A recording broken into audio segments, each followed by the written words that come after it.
Hey everybody out there, I'm super excited to get these 2 episodes up for you guys. I'm doing this one for all the fellow Pearl Jam fans and the Message Pit community. We had an amazing time in Vancouver and Seattle, and we'll recap both of those shows in parts 1 and 2 respectively. We've got an incredible guest who was in the Seattle music scene when bands like Green River and Soundgarden were just in their infancy. He grew up with Andrew Wood, founding member of Malfunkshun. This is episode 39 of In It to Spin It with Dave Reese.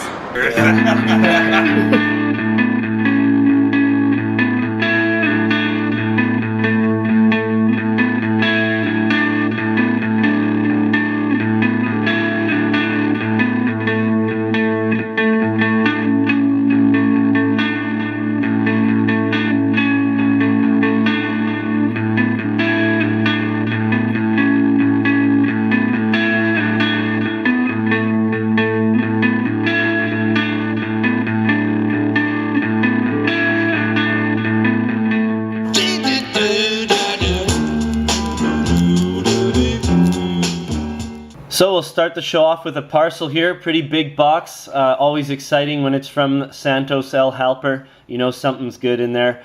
So we'll open this up. This is the 3rd Vault release from Pearl Jam, the only one that's been on vinyl to date. It's a fantastic show in DC, 98 at Constitution Hall, really nicely packaged. The set is great set, but it's incomplete, which kind of baffled me. I don't know why they chose an incomplete show. They left off Yellow Ledbetter and possibly one other song. Act of Love is on here, Push Me, Pull Me, All Those Yesterdays, the famous Daughter with the WMA, Rockin' in the Free World tags off of Live on Two Legs. Beautifully packaged in this triple or quadruple gatefold. Nice photos. Pretty happy with this. It's a fantastic show, definitely. And it's kind of weird that it ends on Soldier of Love, but so be it. Really nice to have my hands on this.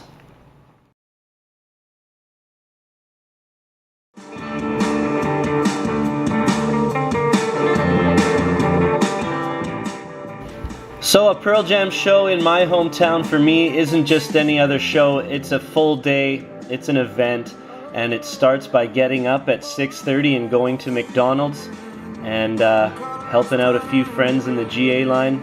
4 coffees, couple sausage McMuffins, some BLT bagels. Gotta help out the crazies that are waiting for 12 plus hours in -2 degree weather here, waiting in GA. It's quite a scene. People were pretty happy though, I think. At this point in the day, I heard it was a shit show at the end. Bit of a list going on. I think it got up to 75 on the list before that went out the window. Disorganized to say the least, I heard. Then we went and had lunch, and then we were back at around 2 at Rogers Arena to wait in line for 10 Club. Tickets here. Once we picked those up, we're on our way to the pre-party. Good times had by all. It's a nice space here at the Pint in Vancouver in the downstairs area.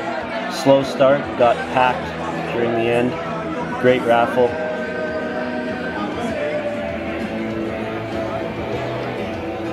Good to see all of Vancouver friends' faces. Mexico connection here with Carlos. Great guys. There's Jay working the Sea Shepherd table. Stefan.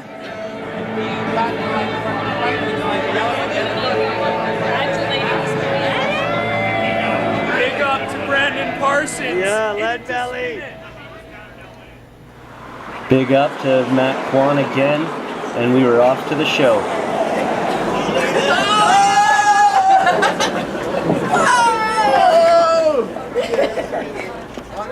Ready to let the games begin. People are so nice at Pearl Jam shows. Show me the pocket, buddy. Oh yeah. And his cup holder.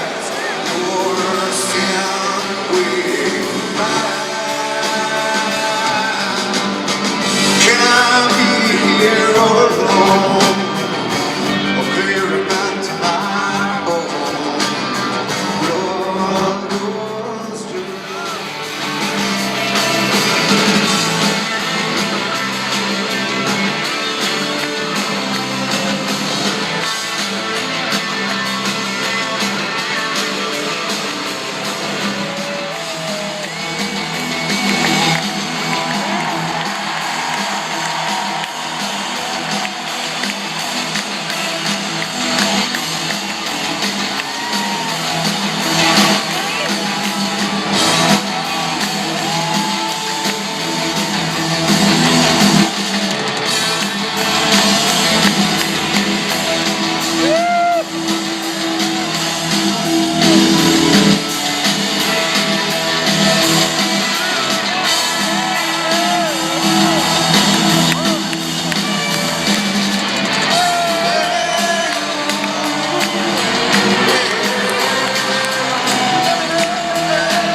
was an incredible night in Vancouver, to say the least. The magic that you hope for was in the arena for sure. On top of that, an amazing set list. They opened with Oceans into Can't Keep. We got almost every famous PJ tag, a genuine improv, an amazing version of Mother. The show ended just after midnight. It was a great memory for everyone in attendance. Then we were off to Seattle the next day, where we were scheduled to interview Dave at the Q13 building. So we met Dave and his wife Kate back at a Tragically Hip show in 2007 in Redmond. We talked for a long time, hit it off. They were extremely generous towards us. We all ended up front row. To date, it remains one of my favorite hip shows I've ever seen. This incident happened.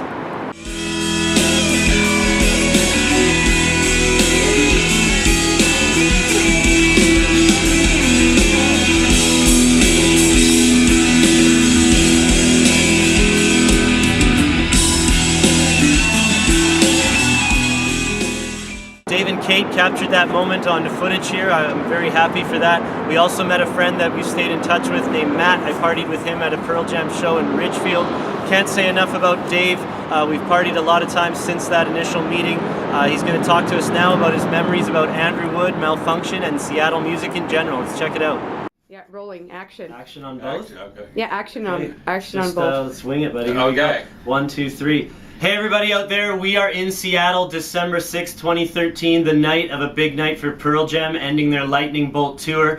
Got lucky enough to stop by and see my man here, Dave Reese, original founding member of Malfunkshun, one of the first bands in Pearl Jam's family tree. Say hi to everyone out there. Hey everyone, Thanks. This is all in Canada. Yeah. This is all my Canadian friends. Yeah. You know, all my relatives are in Saskatchewan. Nice. So, yeah. Say a big hi to them. Yeah, the Grey Cup champion Rough Riders up there. You know? Yeah. Cool, man. Well, thanks again. Good to see you. It's Great been a to long see you, time. Brandon. Yeah, it's cool. Thanks so much for taking the time. And we are in the Q13 building, which is kind of a thrill in and of itself. It is. I produced the Seahawks Saturday Yeah. night show out of here. Nice.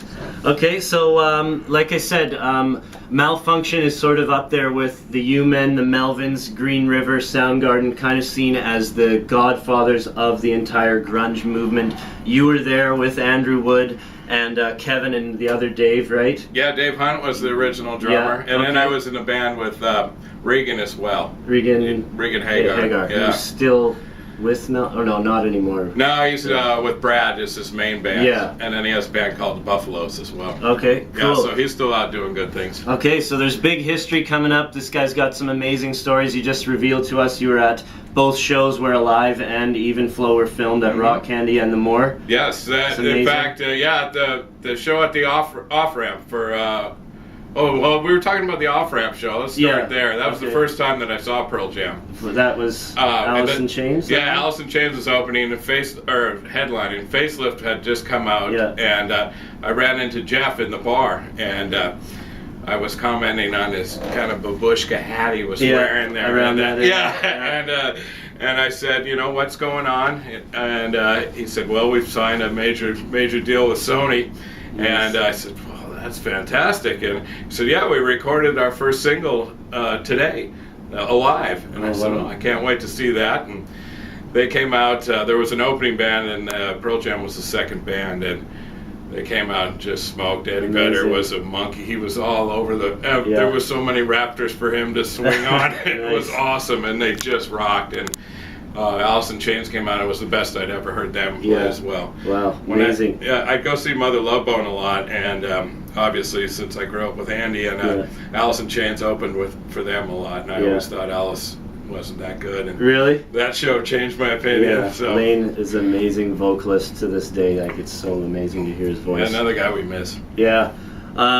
So let's start with you personally. Take us back to like the late 70s, I think it was. Your how did you meet Andy? How did the band form? Well, I grew up on Bainbridge Island, and I met Andy, and he was in 4th grade. And I was homesick, and I had the flu, and the only stereo in our house was in my room. Yeah. So my brother brought this kid over, and they're 4th graders, and they said, can we listen to some records in your room? And I said, yeah, sure, 4th graders, what can it be? And then Andy pulls out Paranoid by Black Sabbath, If You Want Blood, AC/DC, Alice Cooper, and one other one. And I was like, oh, who the heck is this guy, right? 8 or 9 years old. Yeah, in 4th grade. Yeah. And then, Wow, good but taste. so that's when I met him for the first time, and Brian Wood was my best friend in high school growing up. And so I got to see Andy kind of growing up and get to know him. We went to a few shows together. And I got into Malfunkshun. I had seen Van Halen with Andy, and I said, hey, that's kind of what I want to do. Yeah. And Andy said, well, yeah, that's what I'm going to do. And so they were forming a band, and they didn't have a bass player. So I had a friend that was a bass player, and I said, hey, dude, can I borrow your bass equipment and go over there? And that's how I got in the band. I'd never even played the bass before. Really? But I had equipment, and so that's kind of how that band formed. Yeah. Is with an idea of what they wanted to do, and the thing about those guys that always still amazes me to this day is how big they thought. Yeah. They never competed with the other garage bands or anything. Andy's concepts were always competing with Aerosmith or Led Zeppelin. Yeah, you know, even though he was smaller. Yeah, he was a 15-year-old Shooting kid. for You the know, moon, yeah. He wrote 10 songs a day. He had a folder this thick of songs that he had, and he just, this will work with this. And Really? Kevin was already writing tunes, but you know, Kevin Wood. Now he's a guitar virtuoso. I mean, the guy's incredible. Okay, But still back playing then, around here? Or? Yeah. Well, he's Okay. got Malfunkshun. Is going to tour again. Yeah. With a different lineup, but I know they're rehearsing. But he Yeah. lives in Northern California, but still Nice. comes up here to. Wow. All his bandmates are from here, so. Okay. But yeah, that's how I got in. I had a bass, so the first like 2 months of Malfunkshun, I played everything on the top string. Yeah. It's the only one that I could tune. But it worked out, and but like I said, I was always amazed with what those guys, especially Andy, was his philosophy of competing with the big names and thinking globally. And seeing the footage of him, I mean, his stage presence, even as a youngster, like with nothing behind him, just so bigger than the band, bigger than the room, right? There could be 3 people there, and he treated it like there was 30,000. That was almost comedy when you're on stage with him. He'd go into this stage banner like he's talking to an arena, and we'd be like, it's my brother and some other kid and hopefully one girl there at least. But that seems like a super charismatic guy. Exactly right. And even when I first started playing with him, I knew that this is something I'm going to look back on, as an old man and fondly. It's a little tougher now because everything got cut short with Andy, but I can still there's good memories. So, okay, that's all cool, the good stuff. I can't really even believe we're talking about this with you. It's so cool to me, man. Thanks, Brandon. What else do I have here?